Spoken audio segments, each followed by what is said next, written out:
distributed computing, and knowledge security. In this presentation, we will examine all aspects of distributed computing that is dispersed in an organization, and also examine what implications it has on knowledge that exists in an organization and security at large. Uh, the presentation is made by Christopher Bell under my supervision, Professor Gurpreet Dhillon.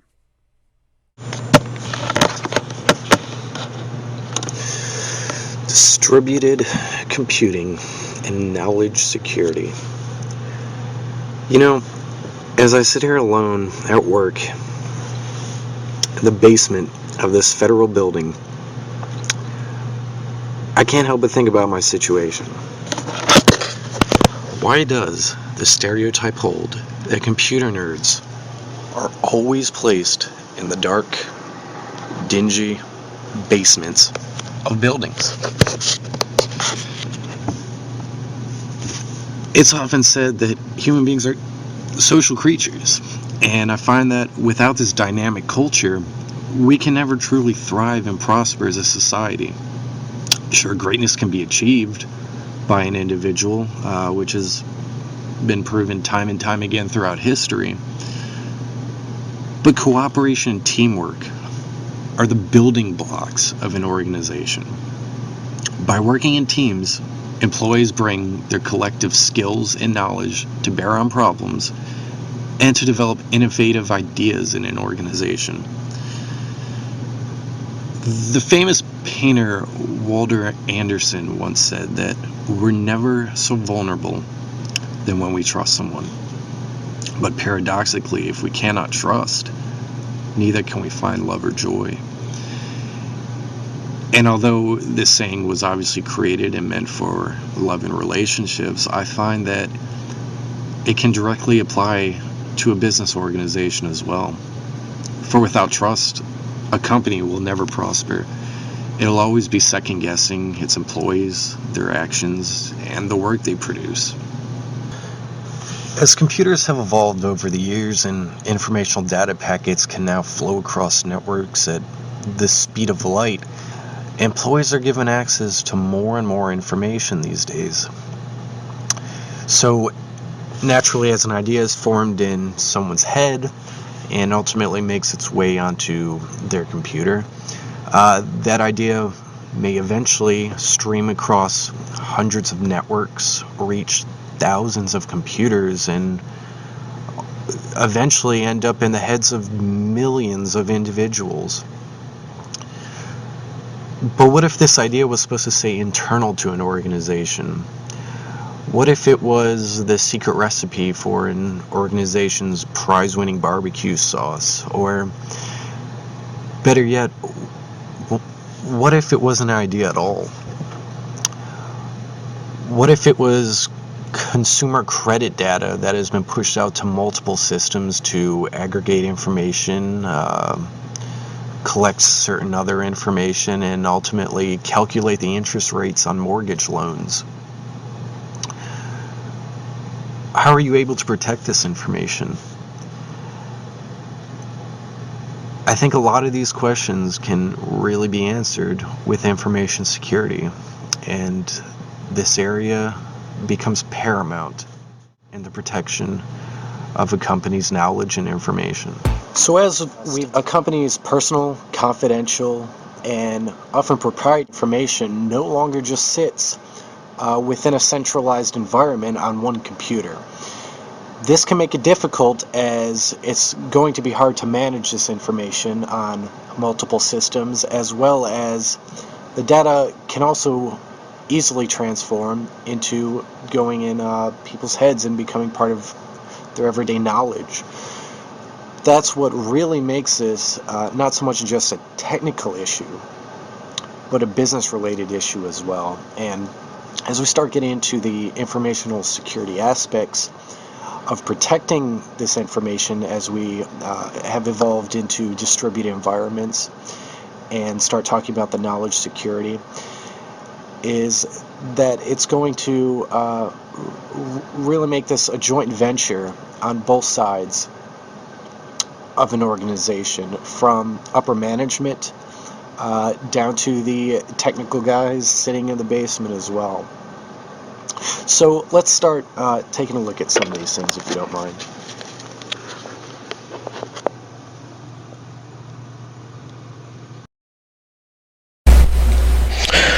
So we're going to talk a little more about distributed computing and knowledge security, why these topics are important to an organization, what kinds of specific issues that they can cause, and probably most importantly, what can be done to help mitigate some of these issues.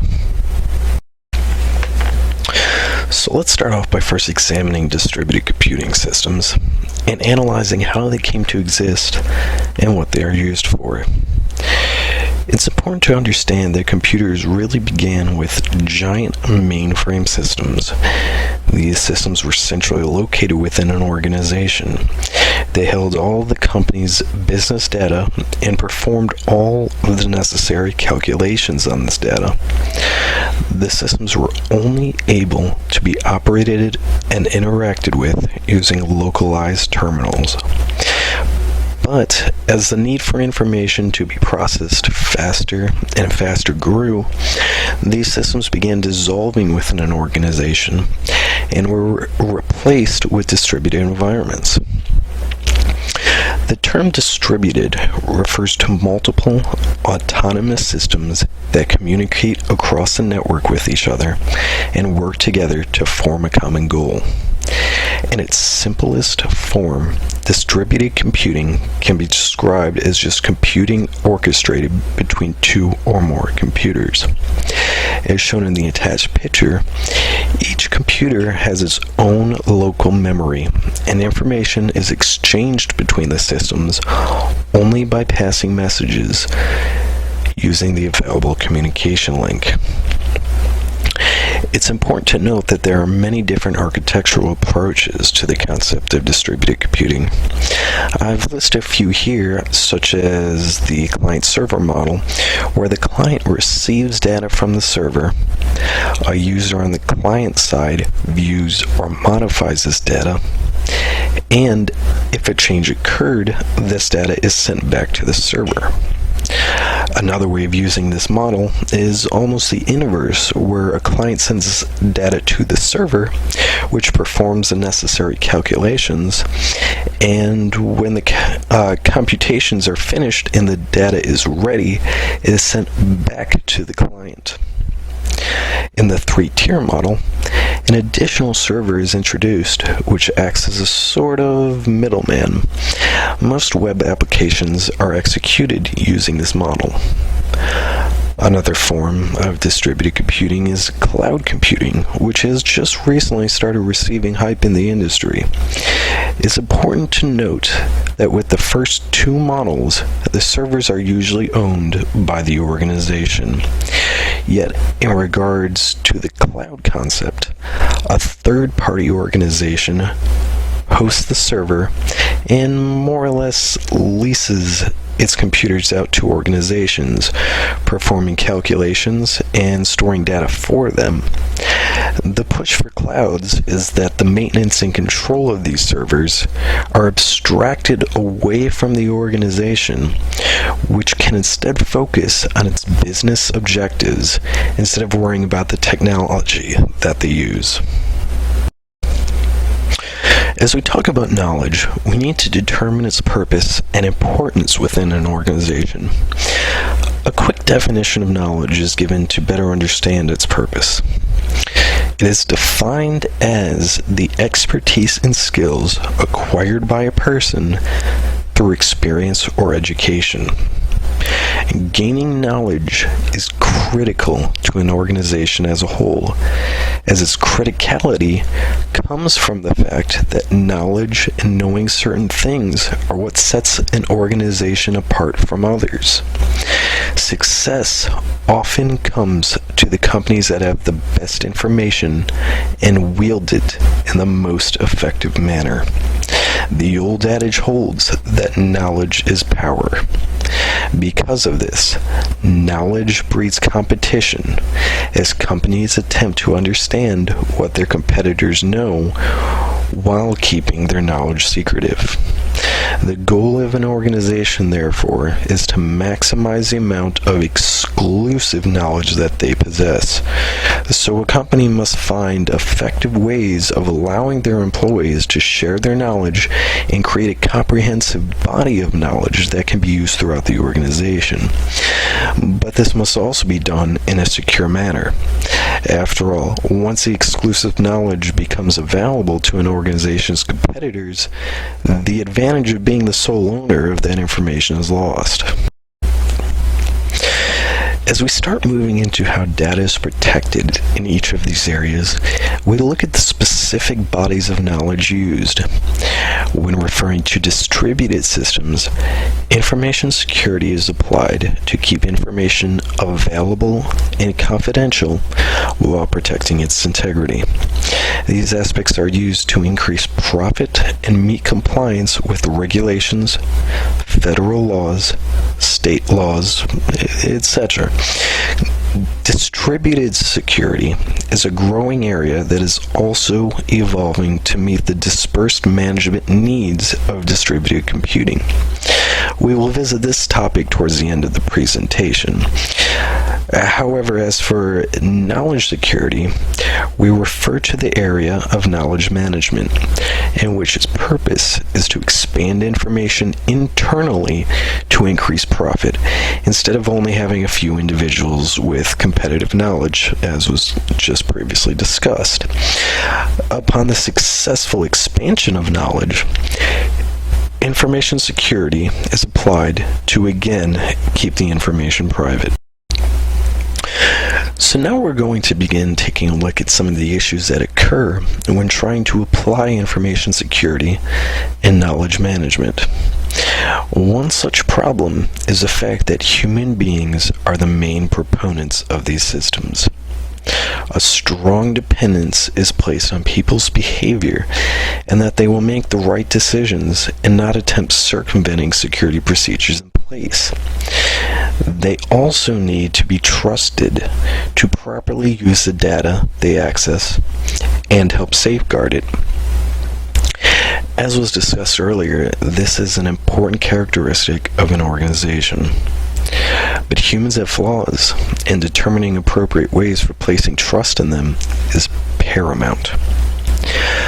Another concern is when a data breach were to actually occur, who is held responsible? If we think back to the old mainframe systems, there were only a few select individuals that had access to this system.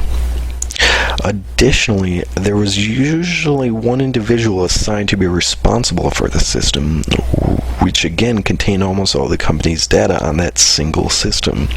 Therefore, if there was a breach, that specific individual was held responsible for not properly protecting the system, and direct judgment could be applied against him.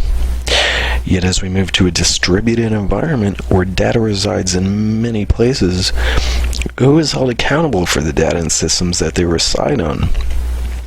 There's a much larger user base than before, and it can be very overbearing for one individual to manage. Developing a security culture within an organization is vital to get employees to protect data and individually perform a role related to the security of their knowledge and data. Security policies can be enacted to establish the guidelines and procedures for employees to follow when accessing data, but a vital concern is around getting users to follow the policies placed in effect. Without a security culture in place, no one will invest in security activities if it does not benefit them. As an example, if only a few employees were to embrace the security policies and everyone else ignores them, the company is not safe. There are still numerous potential holes in the organization that an attacker can easily utilize. Naturally, it holds that as more employees embrace the policies, there are fewer holes. For a policy to become effective, all employees must embrace it. When referring to distributed computing, collaboration and the sharing of information can span several domains, each one having its own administration and access policy. Controls need to be set in place when multiple organizations work together that individual compliance requirements and policies will be fulfilled by all parties. As the collaboration between domains increases, we also begin to find issues around the management of external users that want to access your data. With regards to cloud computing, data visibility must also be considered. If we remember how cloud computing works, in regards to systems being loaned out to companies, it should thusly be noted how a company's data will be stored in the cloud, as the data is located in a shared environment with other companies' data alongside it. Assurance must be met that data will be properly segregated from that of another organization. It must be stored securely when at rest, and it must be able to move securely from one location to another. We're now going to look at some of the current methods of protection in place at organizations, both on the technical and business side of operations. In distributed computing environments, it is often needed to establish trust before entities interact together. The process of trusting warm bodies or employees can often become an elaborate and daunting task for organizations when not properly executed. It is especially challenging as a simple technical solution cannot be applied to determine if a person is trustworthy or not. There are steps an organization takes to better understand how trustworthy a person is, such as using background checks to see if they lied on their employment application, were ever arrested, or heavily in debt and may be persuaded by a competitor to steal sensitive information. But ultimately, placing trust in an individual is a game of chance. It should be noted also that simply performing a background check on a potential job applicant before hiring them is not a helpful tool if future check-ins on an employee's status are not conducted. This is an important step that many organizations still do not take to this day. Trusting computers and resources can be just as difficult, yet many solutions are offered. One way of this is through the process of identity federation. In a distributed environment, users are accessing external systems which are fundamentally outside of an organization's domain of control, and external users are accessing internal systems. Identity federation provides a solution to this issue through the use of open industry standards and specifications. As shown in the picture, its ultimate goal is to enable users of one domain to securely and effortlessly access data from another domain without the need for redundant user administration. A federated environment enables business partners to achieve integration by providing a mechanism for companies to share identity information across their respective security domains. Another technological tool companies often use to establish digital trust is through the use of certificates. Digital certificates are similar to identity federation as they utilize the model of indirect trust through a trusted third party. When using cloud technology, trusting cloud providers and how they will handle your data are important concerns for an organization. Companies must demand transparency, avoiding vendors that refuse to provide detailed information on security programs.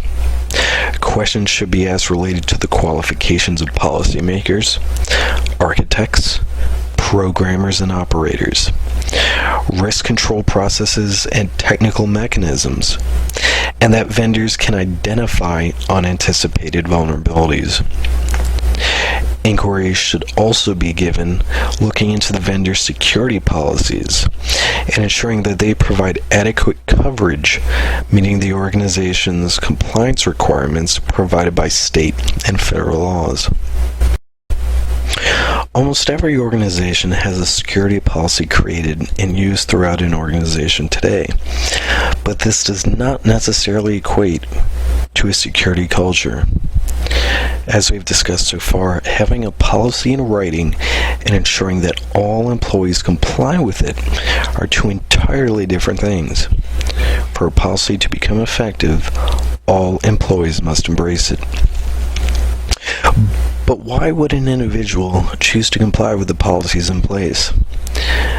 Disciplinary actions can be prescribed against those individuals that do not comply, either because of laziness, ignorance, or malevolence, but this doesn't really help the situation. And this is because the disciplinary action is a corrective action in nature. It will not prevent a security breach from occurring. It will only aid in the finger pointing that will occur afterwards. Instead, we need to look at how we can get individuals to comply. This brings us to a concept referred to as the bootstrap problem, in which employees will quickly and easily notice the benefits of adopting the policies once a certain number of users exist that already comply with them. Think of it as everyone else simply joining the bandwagon. So, once a certain percentage of employees adopt the policies, everyone else will hopefully fall in line. Education, awareness, and training are aimed at this bootstrapping problem by helping employees understand the benefits that such policies can create. From a technical perspective, with data flowing in many directions in a distributed environment, encryption of the data is key, both when the data is at rest and when it is moving across a communication medium. As the data can ultimately end up on hundreds of servers and computers, it can be difficult to effectively manage. Encryption is an effective tool as it provides an extremely high degree of protection.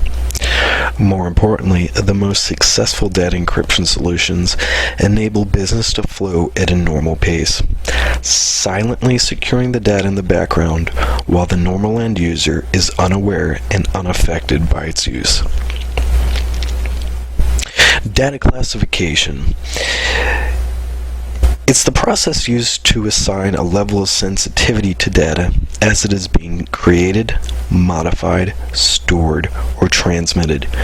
The classification of data is used to determine the extent to which the data needs to be controlled. This is essential if you are to differentiate between data that is of little or any value and that data which is highly sensitive and confidential. The varying levels of control not only help apply technical processes around the access of this data, but also help define for employees which data can absolutely not be shared with others and that which is of little concern.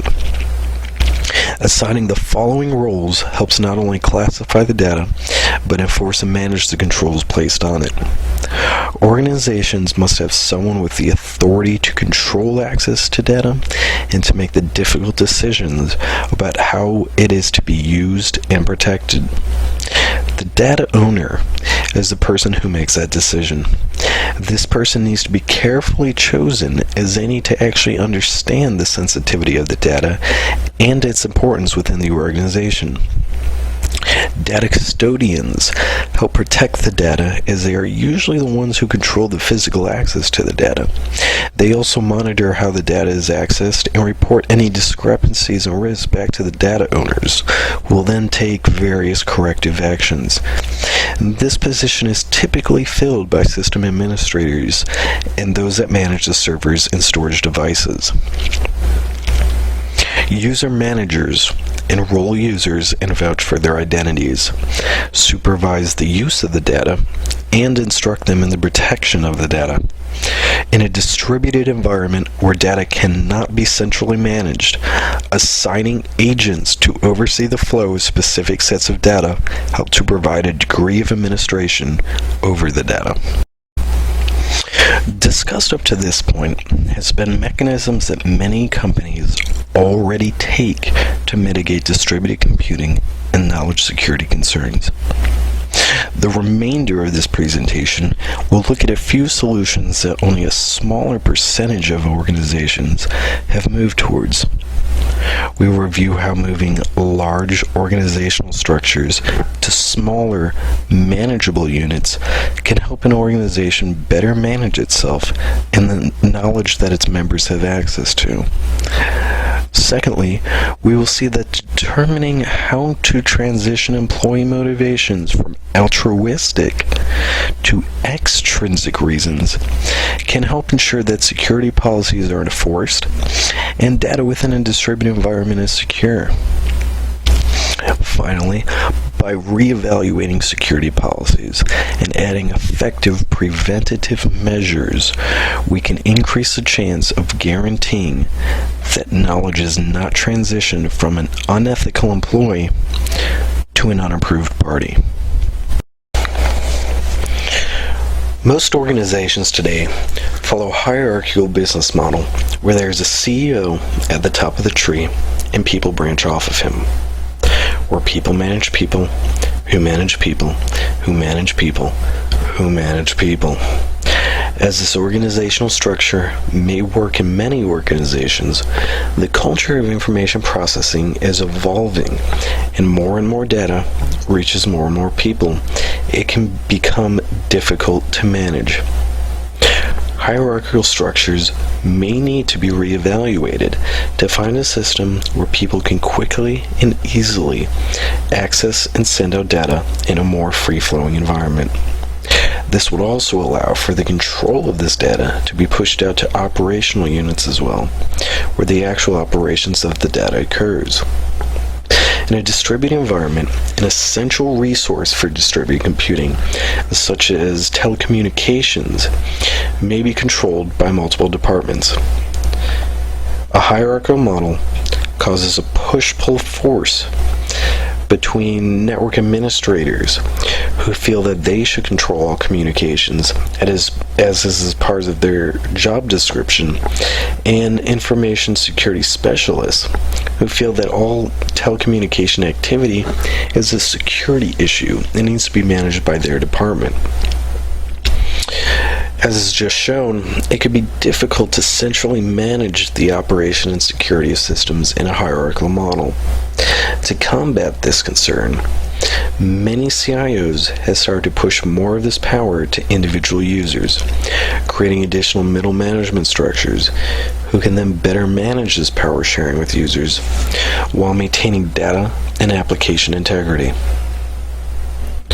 In 1999, James Odell and David Greenstein presented a white paper addressing the fact that organizations that move towards distributed computing should consider changing their organizational structures. They argued that large centralized IT organizations need to be broken down into simpler, smaller business units that are each individually responsible for their own business, financial, and production success. They compared the recommendation of business units to the cells of an organism. The smaller, distributed organizational cells would allow units to quickly reorganize and react to threats in changing market conditions. The transition would better align with the goal of breeding cooperation among departments, instead of focusing on power, authority, and how to get the largest percentage of the IT budget. Managing the protection of distributed computing and knowledge security can thusly be easily broken down to the management of data at the individual unit's necessity to access it. It reduces the potential of another unit's data being accidentally accessed. Units might have their own servers and resources even, where another unit does not have access to it unless expressly given. A flatter organization allows executives that used to have no clue about the issues or risks that were really occurring at the endpoints of the organization to have a much stronger grasp of the issues causing security vulnerabilities. Furthermore, just like evolution and the adage provided by Charles Darwin regarding survival of the fittest, if an organizational unit or cell fails to effectively contribute to the organization, other areas do not fail, and the cell simply dies. Another common recommendation is one we referred to earlier, which is distributed security. In this regard, the entire IT organization isn't broken down into smaller units. Just the information security department is. In this model, there is usually a central security team that performs the normal daily security functions, such as risk assessment, identity management, and security architecture. But the emphasis is placed on enabling more individuals outside of security to act as delegated security administrators. These individuals act as proponents of information security practices, making sure that their individual teams and units that they work on are following security practices, educating their peers, and reporting back to the central security department. It is basically ensuring that security is added to every link of the organization's chain, instead of only being a small group of the organization that fully comprehends and manages the security risks within the organization. The concept of distributed security will be briefly discussed by Jeff Jonas, who is a chief scientist and architect at IBM. You know, there's some camps that talk about security all at the edge, and there's other camps that talk about some big kind of hierarchical security at the center. And it turns out neither one solves the problem. You actually have to have some of both. So at the center, you can assemble a lot of data, and you can get a lot of understanding. Kind of like taking a lot of puzzle pieces and stitching them together into a picture. But if you want to turn it into something actionable, and you're going to now do something, you're actually, in many cases, going to hand that to people at the edge of the network, and they're going to take the local context, the things that's going on right there at that second. So it's really a harmony between the two, some assembly that may occur centrally, and then delivered to people on the edge to make sense of it locally. An important part of creating a security culture where humans interact in an ethical manner, protecting data, and keeping knowledge safe is to better understand what motivates and influences individuals. As has been explained, current practices within an organization are to simply discipline an employee if they do not follow policies and procedures. This process uses negative feedback for when these standards are not followed, instead of providing positive feedback when they are properly followed, or when employees even go above and beyond. In my opinion, the use of fear as motivation may be an effective tool, but I don't think it's the most effective one. There is no obvious return on investment for an individual if he behaves in a secure manner. Organizations need to foster an environment where employees choose the interests of the company over their own self-interest. Using positive instead of negative incentives might make sense in information security management. In order to quickly wrap up tasks, it is common for members of a programming team to share passwords or avoid writing detailed documentation. In the short term, these practices might be beneficial to the organization, but in the long term, they can cost it dearly. Giving positive feedback to employees who behave in a very secure manner can be extremely motivating for them. This does not just help create an organization that is secure, but one that is rewarding for individuals to work for.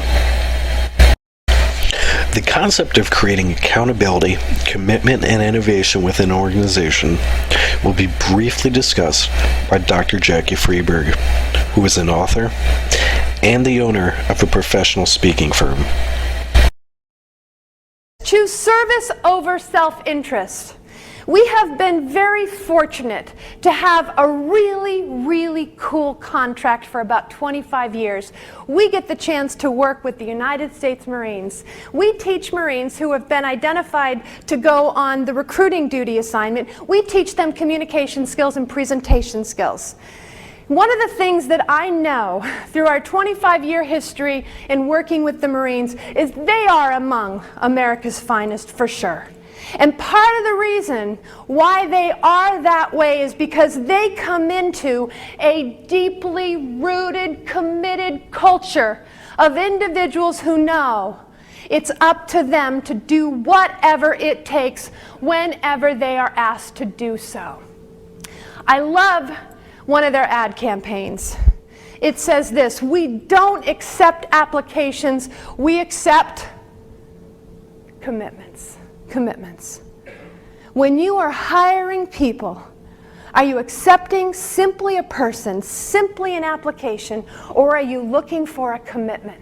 A commitment to a bigger, deeper rooted cause, a commitment to giving them an opportunity. Are you interested in them participating in a long-term, a medium-term, a short-term partnership with you?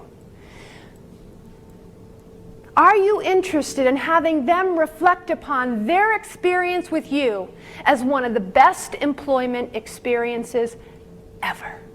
Ever. If that's your purpose, if that's your goal, I guarantee you will be a very different business leader if your goal is to have them look back on their experience with you as the best they've ever had. That's going to change the way you behave each and every day. Those Marines are trained, are inspired to believe that the difficult they can do immediately. The impossible just takes them a little bit longer. They believe it. They believe it in their head and they believe it in their heart. If your people were trained to believe that the difficult they can do immediately, the impossible just takes them a little longer, a little bit more brain power, a little bit more time, a little bit more creativity. Think about what they could accomplish. And then they accomplish that, and watch out, because you're building confidence and you're building success in your business. So what does it take to build that kind of culture of commitment and accountability? Not just hiring people who have commitment, but when you hire those people in the first place, then you have to do whatever it takes to re-recruit them. You can't just assume that when you bring someone in, they're good to go. You've got to re-recruit them on a daily, if not moment-by-moment basis. And the examples that I have to share with what it takes to re-recruit people has everything to do with time. The way you spend your time absolutely matters to your people. Recognizing ethical issues is important as they help prevent possible security issues before they occur. This is an important area of knowledge security, as once again we cannot really place technical solutions on the security of knowledge that people possess. We have to rely on their trustworthiness and constantly monitor their actions for flags that might allude to a change in their trustworthiness. To do so, we sometimes need to look beyond first appearances. Ethical issues are not always so easy to spot. In fact, sometimes they may start out looking like something else entirely. Assume that an ambitious young manager's performance suddenly starts to deteriorate. Hardly an ethical issue until you ask why. Is there an issue between team members? Has he recently just become heavily in debt? Poor work performance can sometimes mean a lack of interest in the duties that an individual performs. And while it is definitely a stretch, it could mean that he is thinking about leaving the company soon. More often than not, the most likely time that an employee will take company information is when they are about to leave an organization. It may not involve company trade secrets or social security numbers, but as an example, an individual may find it beneficial to take a copy of a recent architectural document that he had just completed, as it may prove to be beneficial at his new job, saving him some unnecessary time of duplicating a lot of information. The security culture needs to have employees look beyond what they see at first glance. Unethical behavior is not always so obvious. If an employee observes or suspects questionable actions by another, they should discuss it with the person affected, bring it to the attention of leadership, or make an integrity helpline report. Which brings us to the fact that more organizations need to foster an open door policy whereby employees feel both comfortable and appraised for raising possible security and ethical concerns. We've already talked about how to motivate employees to do so, but resources need to be available that allow employees to anonymously report a concern, such as with an integrity helpline. As there is a fine line between business relationships and personal relationships that are created at work, employees can sometimes become aware of questionable actions that another employee may engage in through their friendships. Willingness to escalate a security concern and possibly ruin a friendship is something that businesses need to be willing to battle with. One step towards making this decision a little easier for employees is to at least allow them to raise an issue in a secure and anonymous manner. This will at least help alleviate some of their concerns around being singled out by their peers.